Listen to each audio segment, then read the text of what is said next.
কোথাও কোথাও গণ অভ্যুত্থানের আকাঙ্ক্ষা বা গণ অভ্যুত্থানের যে ধরনের ফোকাসটা ছিল সেখান থেকে বেরিয়ে এসে ভিন্ন এজেন্ডাগুলোকে তারা এটা ভিন্ন এজেন্ডাগুলো কি?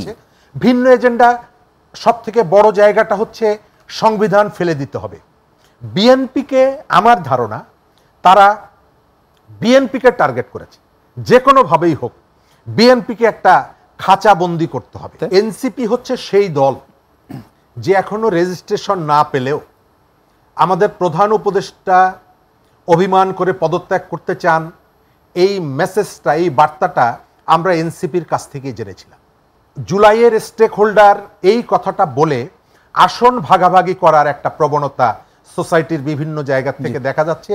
ডক্টর মোহাম্মদ ইউনূস তিনি লন্ডনে গিয়ে সিজদা দিয়ে ওহী নিয়ে এসেছেন এবং এরপরে তিনি নির্বাচনের তার সময় ঘোষণা করেছেন বা মাস ঘোষণা করেছেন।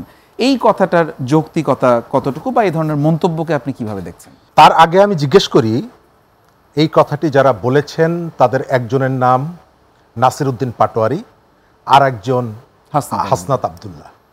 আচ্ছা, এই কথাটা যদি আপনার বরগুনার কোনো একটা গ্রামের সুবল চন্দ্র প্রামাণিকের ছেলে সুমন চন্দ্র প্রামাণিক বলতেন, অথবা চট্টগ্রামের কোনো একটি গ্রামের অমুক বড়ুয়ার ছেলে এক দোকানদার যদি বলতেন, তাহলে এই নাসিরুদ্দিন পাটোয়ারি অথবা এই হাসনাত আবদুল্লাহর সেখানে যে কর্মীরা আছে কতগুলো ঘরে আগুন জ্বালিয়ে দিত।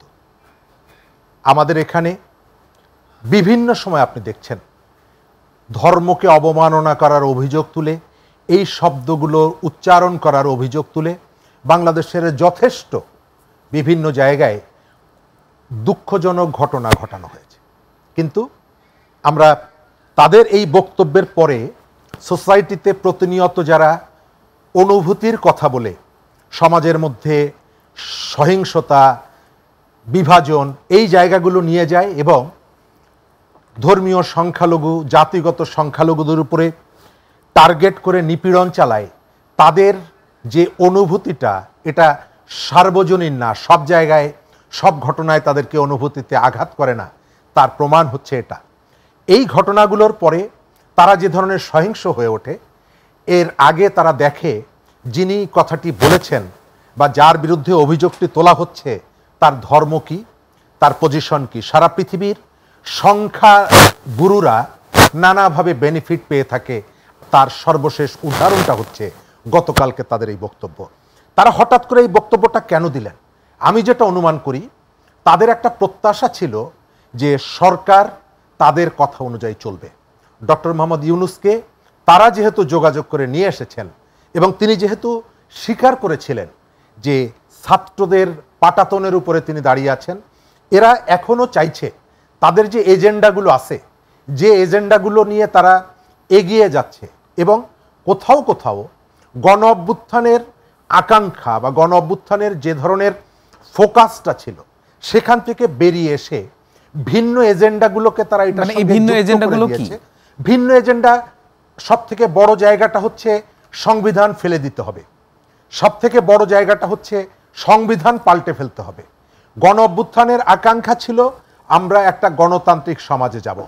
15 বছরে আমাদের এখানে যে ধরনের অন্ধকার জমা হয়েছিল, 15 বছর আমাদের এই সমাজে যে ধরনের আবর্জনা জমা হয়েছিল, সেগুলোকে পরিষ্কার করে যতটুকু সম্ভব আমরা একটা নির্বাচনের মধ্য দিয়ে আমরা প্রতিষ্ঠানগুলো গড়ে তোলার চেষ্টা করব।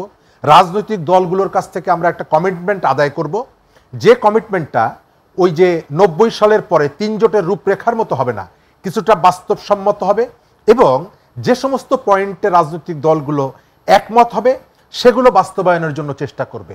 যে সমস্ত জায়গায় একমত হবে না, সে তার ইলেকশন ম্যানিফেস্টোতে বলবে যে আমি যদি নির্বাচিত হই তাহলে এই কাজগুলো আমরা করব। কিন্তু দেখা যাচ্ছে এনসিপি তাদের যে পলিটিক্যাল আইডিওলজি বা এজেন্ডা সবগুলোকেই নির্বাচনের আগে প্রতিশ্রুতি আদায় করতে চাইছে, এবং বিএনপিকে আমার ধারণা তারা বিএনপিকে টার্গেট করেছে, যে কোনোভাবেই হোক বিএনপিকে একটা খাঁচাবন্দি করতে হবে। এটাতে তাদের লাভের জায়গাটা হলো যে বাংলাদেশের রাজনীতিতে বড় যে দুটো দল আওয়ামী লীগ এবং বিএনপি, এরা একটা গ্লোবাল পলিটিক্সে তারা একটা টার্গেটের শিকার, এবং এই টার্গেটটা ফুলফিল করতে আওয়ামী লীগ সহযোগিতা করেছে। কিভাবে? গত 15 বছর সে যে দুঃশাসনটা চালিয়েছে, সে এখানে যে ধরনের একটা কর্তৃত্ববাদী শাসন এবং সর্বশেষ মানুষের বুকে গুলি করা, ইকোনমিকে একেবারে ওই লুটপাট, টাকা পাচার থেকে শুরু করে অপরাধীকে নানাভাবে প্রোটেক্ট করা, দলীয় জার্সি গায়ে দেওয়া যে অপরাধীরা ছিল তাদেরকে একদিকে রেখে দিয়ে অন্যদিকে আইনের শাসনের নামে এই যে অন্যায় কাজগুলো করেছে, এই কাজগুলোর ফলে মানুষের যে দীর্ঘদিনের পুঞ্জীভূত ক্ষোভ এবং তাদের যে প্রতি যে মানুষের আক্রোশের জায়গাটা, এটিকে একদিকে ব্যবহৃত হচ্ছে, আর অন্যদিকে বিএনপির এক শ্রেণীর কর্মীদের। কিন্তু শরীফ ভাই, যে বিএনপিকে নিয়ে যে কথাটা বলা হচ্ছে, যে মানে এনসিপির মূল যে কথাটা তাদের যে কথা থেকে বোঝা যাচ্ছে সেটি হলো বিএনপির সাথে লন্ডনে গিয়ে একটা নেগোসিয়েশন হয়েছে, যে কারণে ফেব্রুয়ারিতে নির্বাচন দেওয়া হচ্ছে। আসলে কি রূপক অর্থে সেজদা কথা বলা হলো, মানে এইটি কি বাস্তব কিনা? নেগোসিয়েশন করে নির্বাচন দেওয়া হচ্ছে ফেব্রুয়ারিতে। এনসিপি হচ্ছে সেই দল যে এখনো রেজিস্ট্রেশন না পেলেও আমাদের প্রধান উপদেষ্টা অভিমান করে পদত্যাগ করতে চান, এই মেসেজটা, এই বার্তাটা আমরা এনসিপির কাছ থেকে জেনেছিলাম। অর্থাৎ তখন মানে এখনো সেই এনসিপির সঙ্গে এনসিপির সঙ্গে সেই ধরনের সম্পর্কটা ছিল যে ডক্টর মোহাম্মদ ইউনূস তার অভিমানের কথাটা আর কেউকে না বললেও, তার মিডিয়া উইংকে না বললেও, তার প্রেস সেক্রেটারিকে না বললেও এটি এনসিপির প্রেসিডেন্ট এবং সেক্রেটারিকে জানিয়েছিলেন। প্রধান উপদেষ্টার প্রেস সেক্রেটারি অন্য কোনো রাজনৈতিক দলের নেতাকে পাশে বসিয়ে তাকে বাংলাদেশের ভবিষ্যৎ প্রধানমন্ত্রী হবেন হিসাবে দেখতে চান, এই কথা না বললেও এনসিপিকে পাশে বসিয়ে বলেছিল। সেই এনসিপি এখন বলছে যে ডক্টর ইউনূস লন্ডনে গেছে সিজদা করতে, ওহি আনতে। তার অর্থ দাঁড়ায় এনসিপি সরকারের কাছ থেকে এতদিন যে ধরনের অ্যাটেনশনটা পেয়েছে, একেবারে রাষ্ট্রের ওই কিংস পার্টি হিসাবে আপনি দেখেছেন যে রাষ্ট্রের গুরুত্বপূর্ণ অনুষ্ঠানগুলিতে তাদের নিবন্ধন থাকা না থাকার পরেও তারা আমন্ত্রিত হয়েছেন, একটা দুটো নিবন্ধিত দল এবং তার সঙ্গে তারা।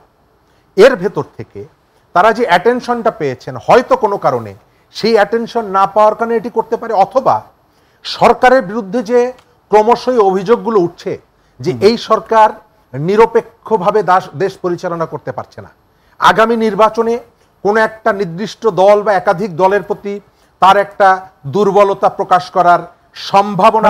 আপনি যেটি মনে করেন যে নির্বাচনটি স্বাভাবিক প্রক্রিয়ার মাধ্যমে নির্বাচনের সময় ঘোষণা করা হচ্ছে, কোনো নেগোসিয়েশন এখানে হয়নি, এনসিপি যে কথাটি বলছে সেটি আসলে যৌক্তিক নয়।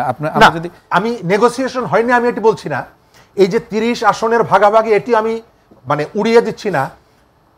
কতগুলো আলাপ আলোচনার ভেতর থেকে নির্বাচনের বিষয়টা একদিকে, অন্য আলোচনার বিষয়গুলো একদিকে। নির্বাচন ক্ষেত্রে আমার কাছে মনে হচ্ছে যে এখানে জুলাইয়ের স্টেক হোল্ডার এই কথাটা বলে আসন ভাগাভাগি করার একটা প্রবণতা সোসাইটির বিভিন্ন জায়গা থেকে দেখা যাচ্ছে। কিছু কিছু রাজনৈতিক দলের মুখ থেকে এই কথাটা শোনা যাচ্ছে যে শুধুমাত্র বিএনপি স্টেক হোল্ডার হিসাবে সে কেন একা সংসদে সরকার গঠন করবে, সে কেন এমপি হবে তাদের নেতারা, আমরাও তো এই আন্দোলনে ছিলাম, সুতরাং এমন একটা সিস্টেম করতে হবে যে সিস্টেমে আমিও অন্তত চুইয়ে পড়া একটা সুযোগ সুবিধা আমাকে দিতে হবে।